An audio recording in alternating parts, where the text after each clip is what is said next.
Hello बच्चों, कैसे हो? होपफुली आप लोग जो है स्वस्थ होंगे, मस्त होंगे। तो पिछले टॉपिक्स में हमने जो है फ़ोटोसिंथेसिस के बारे में डिस्कस किया था। आज के इस टॉपिक में हम जो है हेटरोट्रॉपिक न्यूट्रिशन के बारे में डिस्कस करेंगे कि हेटरोट्रॉपिक न्यूट्रिशन क्या होता है, किन एनिमल्स में, किन माइक्रो ऑर्गेनिज्म में देखने को मिलता है, इसके बेसिक फंक्शंस क्या हैं।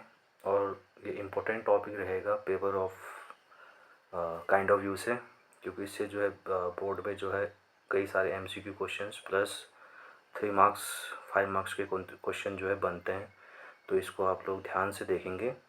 तो हेट्रोट्रॉपिक न्यूट्रिशन, हेट्रो पहला टर्म है बेटा। हेट्रो हेट्रो मीन्स होता है अदर, यानी कि जब ऑर्गेनिज्म अपना खाना खुद से सिंथेसाइज नहीं करता है और अपना खाना सिंथेसाइज करने के लिए या टेक ऑफ करने के लिए ये जो है अदर एनिमल्स पे डिपेंड करता है, तो उसको हम कहते हैं हेटरोट्रॉपिक न्यूट्रिशन।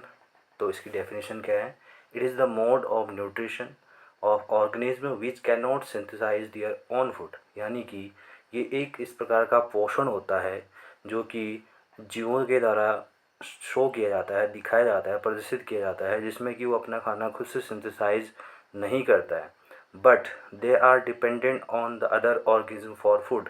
लेकिन अपने खाने के लिए जो है, अपने भोजन के लिए ये दूसरे पर आश्रित होते हैं, चाहे वो प्लांट के ऊपर हों, चाहे वो अदर एनिमल्स के ऊपर हों। तो ये अपना खाना खुद से सिंथेसाइज नहीं करते हैं और अपने खाने के लिए, अपने भोजन के लिए दूसरे एनिमल्स पे, प्लांट्स पे डिपेंड होते हैं। सेकंड पॉइंट क्या कहता है बेटा? Organism exhibiting the heterotrophic nutritions are called heterotrophs, यानी कि जो एनिमल्स इस प्रकार का मोड ऑफ न्यूट्रिशन शो करता है, तो ऐसे एनिमल्स को हेटरोट्रॉप्स बोला जाता है, परपोषी बोला जाता है, जो कि अदर एनिमल से, प्लांट से अपना खाना लेते हैं। एग्जाम्पल ईस्ट हो गया, जो कि फंगी की कैटेगरी में आती हैं। बैक्टीरिया हो गए, जितने भी फंगस होती हैं। ह्यूमन बींग्स हो गया, और एनिमल्स में tiger, monkey, birds, lion, cow E T C. Different kinds of animals और different kinds of microorganism हैं जो कि हेटरोट्रॉपिक न्यूट्रिशन को शो करते हैं। तो एक छोटी सी समरी अगर हम देखें कि what is the heterotrophic nutrition, तो उसमें हम देखेंगे कि एक प्रकार का, ये एक प्रकार का पोषण है जिसमें कि एनिमल्स अपना खाना खुद से सिंथेसाइज नहीं करता है, वो अपने भोजन के लिए, अपने फूड के लिए दूसरे एनिमल्स, प्लांट्स पे क्या करता है, डिपेंड होता है। उसको कहते हैं हेटरोट्रॉपिक न्यूट्रिशन। अब अगर इसके टाइप्स इम्पोर्टेंट है, बोर्ड पेपर में आपसे क्वेश्चन पूछे जा सकते हैं कि इसके टाइप्स क्या हैं।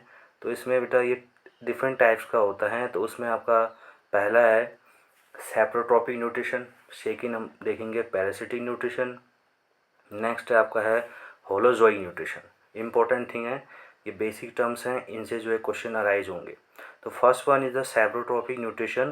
तो सेप्रोट्रॉपिक न्यूट्रिशन में ऑर्गेनिज्म जो अपना खाना है, जो भोजन है, वो डेड एंड डिकेइंग, यानी कि सड़ी गली चीज़ों से ग्रहण करता है। जैसे कई फंगस होती है, फंगस क्या करती है, जो सड़ी गली चीज़ें हैं उसके ऊपर ग्रो करती हैं, और ग्रो करने के बाद जो रूट लाइक अपेंडिज उसमें जो पाए जाते हैं, इसको हम राइजोइड्स कहते हैं, उसके थ्रू वो खाने को डिकम्पोज करती हैं और उससे अपना न्यूट्रिशन गेन कर लेती हैं। तो इस प्रकार के न्यूट्रिशन को हम कहते हैं सेप्रोट्रॉपिक न्यूट्रिशन।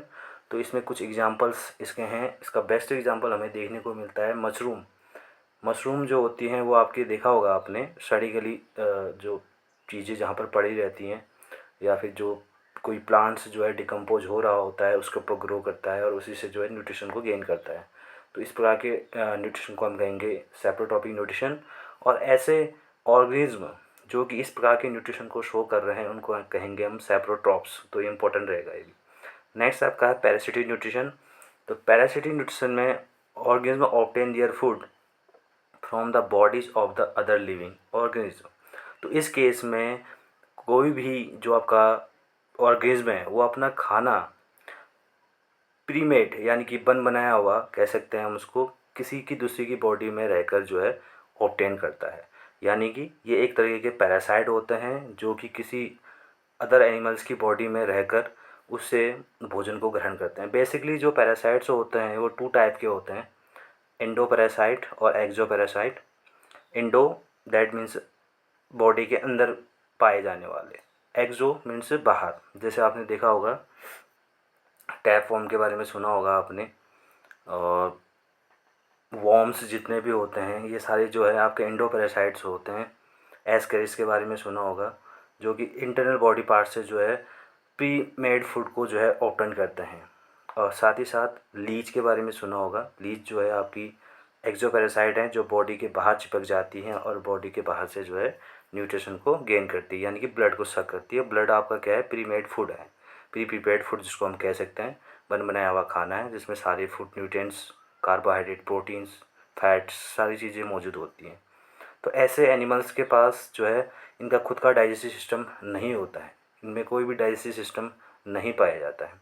एग्जाम्पल इसमें लीच दी हुई है। नेक्स्ट आपका है होलोजोई न्यूट्रिशन। जहाँ कहीं भी अगर होलोजोई न्यूट्रिशन की बात आती है तो वहाँ पर क्या होता है कि फूड कंपोनेंट्स को, कॉम्प्लेक्स जो फूड कंपोनेंट्स होता है उसको इनगल्फ किया जाता है। इनगल्फ करने के बाद उसका डाइजेशन किया जाता है डिफरेंट काइंड्स ऑफ एंजाइम्स के थ्रू। यानी कि हम ये कहें कि होलोजोइक न्यूट्रिशन में इनगल्फिंग होती है, फूड को इनगल्फ किया जाता है और उसका ब्रेक डाउन किया जाता है through the different kinds of enzymes. So what is the definition, तो हम इसको पढ़ लेते हैं। So it is a mode of nutrition in which organism feed on the solid food. सबसे पहले ये एक प्रकार का पोषण होता है जिसमें कोई भी लिविंग ऑर्गेनिज्म जो है सॉलिड फूड को फीड करता है। यानी कि जो फूड होगा वो आपका ज़रूरी नहीं है कि सॉलिड ही हो, सेमी सॉलिड भी हो सकता है, बट यहाँ पे सॉलिड दिख रखा है तो हम इसी को पढ़ लेते हैं। तो सॉलिड फूड को जो है वो ग्रहण करता है। The food is the complex organic material. जो फूड होता है आपका कॉम्प्लेक्स ऑर्गेनिक मटेरियल होता है विच when ingested and broken down into the simple inorganic substances by the process of digestion।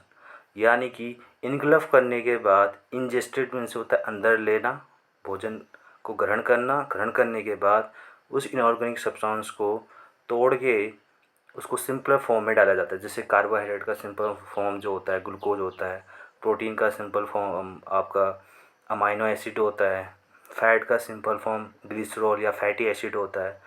तो उसको कॉम्प्लेक्स फूड मटेरियल्स को हम सिंपल फूड मटेरियल्स में तोड़ते हैं। किस टाइप के न्यूट्रिशन में, होलोजोइक न्यूट्रिशन में। तो इम्पोर्टेंट इसमें पार्ट रहेगा आपका न्यूट्रिशन इन अमीबा, कि न्यूट्रिशन जो है अमीबा में किस प्रकार से न्यूट्रिशन को गेन करता है।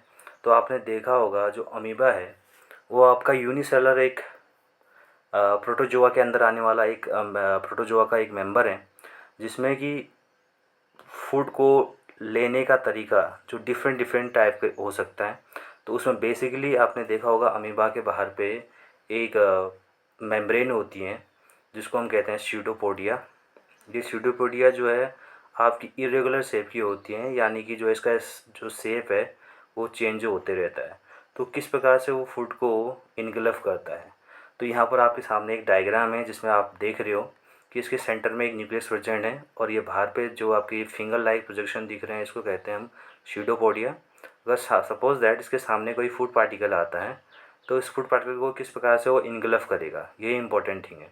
तो सबसे पहले अमीबा जो है स्यूडोपोडिया को उस फूड पार्टिकल्स के चारों तरफ जो है एक लेयर फॉर्म करता है जिसको आप यहाँ पर केविटी कह सकते हैं। इस केविटी की तरह वो उसको इनगल्फ कर रहा होता है। आफ्टर दैट इस कैविटी को, जब ये कैविटी पूर्ण तरीके से यहाँ पे बन जाती है तो इस कैविटी के अंदर इसको जो है पर्टिकुलर फूड पार्टिकल्स को कैप्चर किया जाता है और अंदर वाली जो लेयर होती है ये डिस्ट्रॉय होती है और इसके बाद जो फूड कंपोनेंट होता है वो सीधे जो है कहाँ पहुँचता है, अमीबा के बॉडी के अंदर। और यहाँ पर जो है different kinds of enzymes present होते हैं, खासकर फूड वैक्यूल्स यहाँ पे प्रेजेंट होते हैं जिनके अंदर जो है इस फूड पार्टिकल्स को इनगल्फ करने के बाद इसका कंप्लीट डाइजेशन होता है, यानी कि इसका इंजेक्शन होता है।